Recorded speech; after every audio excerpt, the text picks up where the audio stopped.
அத்தியாயம் 14. காளியின் தாகம். பேச்சுக்குரல் நெருங்கி வருவதாக தோன்றவே பொன்னன் விக்கிரமனை மண்டபத்துக்குள் ஒதுக்குப்புறமாக இருக்க சொல்லிவிட்டு எட்டி பார்த்தான்.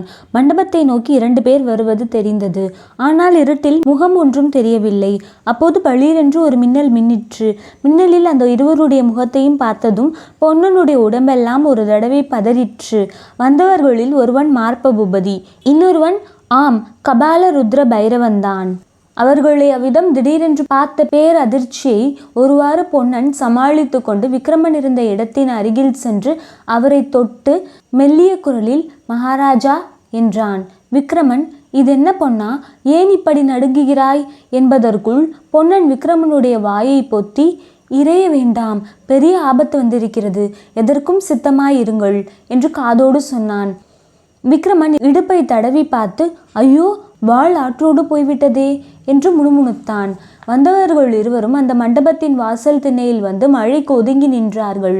அவர்களுடைய பேச்சு உள்ளே இருந்தவர்களின் காதில் சில சமயம் தெளிவாகவும் சில சமயம் அரைகுறையாகவும் விழுந்தது. அவர்களில் ஒருவனுடைய குரலை சட்டென்று விக்கிரமனும் தெரிந்து கொண்டான். திடுக்கிட்டு அவன் எழுந்திருக்க போன போது பொன்னன் அவனை பிடித்து உட்கார வைக்க வேண்டியிருந்தது. மகாபிரபோ, காளிமாதா எனக்கு இன்னும் என்ன ஆக்ஞாபித்திருக்கிறாள்? கிருபை கூர்ந்து சொல்ல வேண்டும் என்றது மாரப்பனின் குரல்.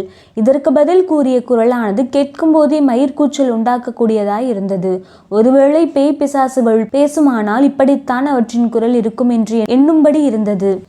மாதா உனக்கு இன்னும் பெரிய பெரிய பதவிகளை எல்லாம் கொடுக்க காத்திருக்கிறாள். உன்னிடம் இன்னும் பெரிய பெரிய காரியங்களையும் எதிர்பார்க்கிறாள். அன்னைக்கு ரொம்பவும் தாகமாய் இருக்கிறதாம். ராஜவம்சத்தின் ரத்தம் வேண்டுமென்கிறாள். 1000 வருஷத்து பரம்பரை ராஜவம்சத்தில் பிறந்த அரசிலம் குமரனை காளிக்கு அர்ப்பணம் செய்ய முயன்றேன். எப்படியோ காரியம் கெட்டு போய்விட்டதே.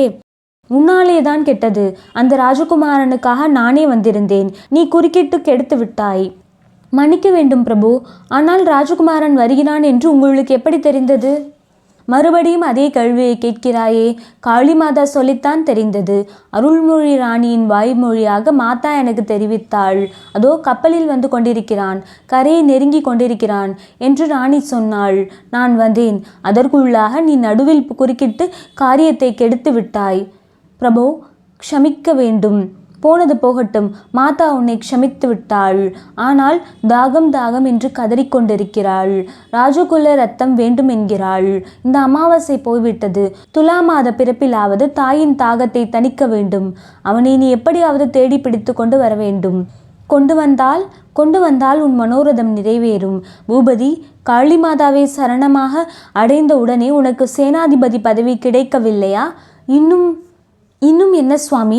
இன்னும் மிகப்பெரிய பதவிகள் உனக்கு நிச்சயம் கிடைக்கும். பெரிய பதவிகள் என்றால் சோழ நாட்டின் சிம்மாசனம் உனக்காக காத்து கொண்டிருக்கிறது. மாதா கையில் கிரீடத்தை வைத்து கொண்டு உன் தலையில் சூட்ட காத்திருக்கிறாள். அவ்வளவுதானா பிரபு? அதைவிட பெரிய பதவியும் அன்னை வைத்து கொண்டிருக்கிறாள். அது என்னவா? பல்லவ சாம்ராஜ்யத்தின் சிம்மாசனம்தான். என்றான் மாரப்ப பூபதி. சற்று நேரம் மௌனம் கொண்டிருந்தது. ஆனால் அப்படிப்பட்ட மகத்தான பதவி லேசில் கிடைத்து விடாது. அதற்கு தகுந்த காணிக்கை காளிமாதாவுக்கு நீ சமர்ப்பிக்க வேண்டும். அடியனிடம் மாதா என்ன எதிர்பார்க்கிறாள்? முதலில் பார்த்திபன் மகனை தேடி பிடித்து கொண்டு வர வேண்டும். செய்கிறேன். அப்புறம் வரும் துலா மாத பிறப்பன்று சொல்லுங்கள் பிரபு. காளிமாதா சந்நிதிக்கு நீ வர வேண்டும். வந்து உன்னுடைய தலையை உன்னுடைய கையினாலேயே வெட்டி மாதாவுக்கு அளிக்க வேண்டும். ஐயோ என்று மாரப்பன் அலறினான். அழித்தால் அடுத்த ஜென்மத்தில் காஞ்சி சாம்ராஜ்யத்தின் சக்கரவர்த்தி ஆகலாம்.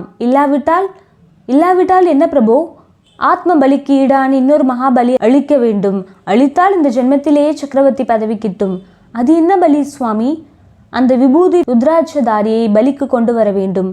பிரபு, ராஜவம்சத்து ரத்தத்தை விரும்பும் காளிமாதா கேவலம் ஒரு விபூதி ருத்ராட்சதாரியை பலி கொள்ள விரும்புவானேன் என்று மாரப்பன் கேட்டான். பூபதி, உனக்கு தெரிந்தது அவ்வளவுதான். அந்த போலி ருத்ராட்சதாரி உண்மையில் யார் தெரியுமா உனக்கு? யார் பிரபு என்று பூபதி வியப்புடன் கேட்டான். பூபதி, அது மகா மர்மம், யாரும் அறிய முடியாத ரகசியம். இதோ அடிக்கும் இந்த காற்றின் காதிலே கூட விழக்கூடாது.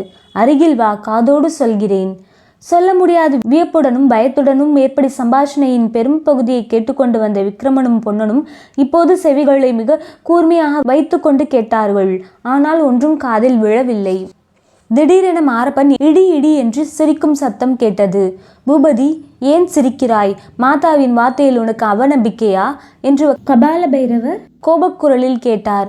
இல்லை பிரபு, இல்லை என்றான் மாரப்பன். பின்னர் ஏன் சிரித்தாய்? அந்த சிவனடியாரை கைப்பற்றி கொண்டு வரும்படி இன்னொரு தேவியிடமிருந்தும் எனக்கு கட்டளை பிறந்திருக்கிறது. அந்த தேவி யார் தெரியுமா? யார்? தர்மராஜாதிராஜ மாமல்ல நரசிம்ம பல்லவ சக்கரவர்த்தியின் திருக்குமாரி குந்தவி தேவிதான். ரொம்ப நல்லது. காளிமாதா தன் விருப்பத்தை பல விதத்திலும் நிறைவேற்றிக் கொள்கிறாள் என்றார் மகா கபால பைரவர். இந்த சமயத்தில் சற்று தூரத்தில் குதிரைகளின் குளம்படி சத்தமும் இறைச்சலும் ஆரவாரமும் கேட்டன. பொன்னன் சத்தமிடாமல் நடந்து வாசற்படியில் வந்து எட்டி பார்த்தான். 5-6 குதிரை வீரர்கள் தீவர்த்தி வெளிச்சத்துடன் வந்து கொண்டிருப்பது தெரிந்தது. பொன்னன் மனதிற்குள், இன்று மகாராஜாவும் நாமும் நன்றாய் அகப்பட்டு கொண்டோம் என்று எண்ணினான். அவனுடைய மார்பும் பட் பட் என்று அடித்து கொண்டது. சற்றென்று தலையை உள்ளே இழுத்து கொண்டான். அதே சமயத்தில் மார்ப பூபதி, மகாபிரபு, அதோ என்னுடைய ஆட்கள் என்னை தேடிக்கொண்டு வருகிறார்கள், நான் போக வேண்டும் என்றான். நானும் இதோ மறைந்து விடுகிறேன். மாதாவின் கட்டளை ஞாபகம் இருக்கட்டும். மறுபடியும் எங்கே சந்திப்பது? வழக்கமான இடத்தில்தான். சித்திரகுப்தன் உனக்காக காத்திருப்பான். இதற்குள் இறைச்சலும் ஆரவாரமும் அருகில் நெருங்கிவிட்டன. நான் சொன்னதெல்லாம் ஞாபகம் இருக்கட்டும். அப்படியே பிரபு. இதற்கு பிறகு சற்று நேரம் பேச்சுக்குரல் ஒன்றும் கேட்கவில்லை. திடீரென்று கொஞ்ச தூரத்தில் சோழ சேனாதிபதி மாரப்ப பூபதி வாழ்க வாழ்க என்ற கோஷம் கேட்டது. பொன்னனும் விக்ரமனும் மண்டபத்துக்கு வெளியில் வந்து பார்த்தபோது தீவர்த்திகளின் வெளிச்சத்தில் குதிரைகள் உறையூர் சாலையில் விரைவாக போய்க் கொண்டிருப்பதை கண்டார்கள். மகாராஜா, எப்பேற்பட்ட இக்கட்டிலிருந்து தப்பினோம் என்று சொல்லி பொன்னன் பெருமூச்சு விட்டான். விக்ரமன், பொன்னா, என்ன துரதிர்ஷ்டம்! நான் ஏறி வந்த குதிரை, அதன் மேலிருந்த இரத்தின பைகள் எல்லாம் ஆற்றோடு போய்விட்டதனால் கூட மோசமில்லை. என் உடைவாளும் போய்விட்டதே, என்ன செய்வேன் என்றான். மகாராஜா, என்ன பொன்னா? ஒரு விஷயம் ஞாபகம் வருகிறது. மகாராணி ஸ்தல யாத்திரை கிளம்பும்போது என்னிடம் ஒரு பெட்டியை ஒப்புவித்தார்கள், உங்களிடம் கொடுக்கும்படி. என்ன பெட்டி அது? சீக்கிரம் சொல்லு பொன்னா. அதில் உங்கள் குலத்தின் வீரவாள் இருக்கிறது. பிடியில் இரத்தினங்கள் இழைத்தது. நிஜமாகவா பொன்னா? ஆஹா, முக்கியமாக அந்த வாளுக்காகத்தானே நான் இப்போது தாய்நாட்டுக்கு வந்தேன். என் தந்தை போருக்கு கிளம்பும் போது அந்த பெட்டியை திறந்து அதிலிருந்த பட்டாக்கத்தையையும் திருக்குறள் சுவடியையும் எனக்கு காட்டி, இவைதாம் நான் உனக்கு அளிக்கும் குலதனம் என்றார். எங்கள் மூதாதை பரத கண்டத்தை எல்லாம் ஒரு குடையின் கீழ் ஆண்டு கடல் கடந்த தேசங்களிலும் ஆட்சி செலுத்திய கரிகால சோழர் கையாண்ட வாள் அது. பொன்னா, பத்திரமாய் வைத்திருக்கிறாய் அல்லவா? வைத்திருக்கிறேன் சுவாமி. எங்கே? வசந்த தீவில் புதைத்து வைத்திருக்கிறேன். அங்கே ஏன் வைத்தாய்? வேறு எங்கே வைப்பேன் மகாராஜா? சரி பொன்னா, நாம் இப்போது வசந்த தீவுக்கு போய் அந்த வாளை எடுத்து கொள்ள வேண்டியதுதான். என் தந்தை என்ன சொன்னார் தெரியுமா? 9 வருஷத்துக்கு முன்னால் சொன்னது நேற்றுத்தான் சொன்னது போல் இருக்கிறது. விக்ரமா, இந்த கரிகால சோழரின் வீர வாளை வேறொரு அரசனுக்கு கப்பம் செலுத்தும் கையாலை தொடக்கூடாது. ஆகையினால்தான் என் வாழ்நாளில் நான் இதை எடுக்கவே இல்லை. நீ எப்போது ஒரு கை அகலமுள்ள பூமிக்காவது சுதந்திர மன்னனாகிறாயோ அப்பொழுது இந்த வாளை எடுத்துக்கொள் என்றார். பொன்னா, நான் இப்போது செண்பகத்தீவின் சுதந்திர அரசன் அல்லவா?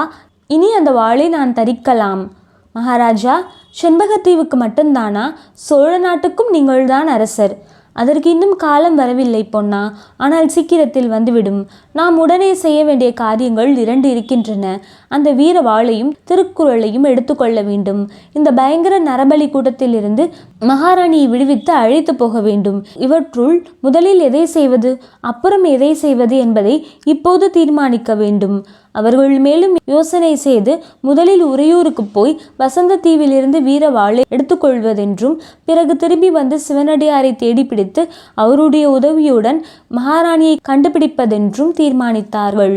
இருவரும் மிகவும் களைத்திருந்தபடியால் அன்றிரவு இந்த மண்டபத்திலேயே உறங்கிவிட்டு அதிகாலையில் எழுந்து உறையூருக்கு போவதென்றும் முடிவு செய்தார்கள்.